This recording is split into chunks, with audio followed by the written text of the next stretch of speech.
ফুলে ফুটেছে দেখুন ফুল। দেখুন আমাদের কাঁঠাল গাছ,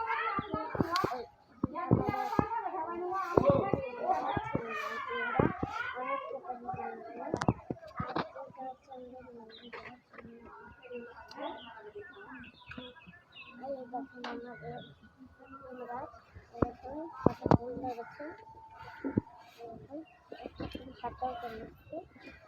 এটা হচ্ছে আমাদের লেবু গাছ, অনেক সুস্বাদু। আর হচ্ছে আমাদের ডালিম গাছে দেখুন কি একটা বড় ডালিম ধরেছে।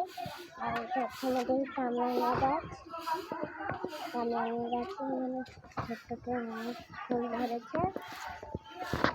এটা হচ্ছে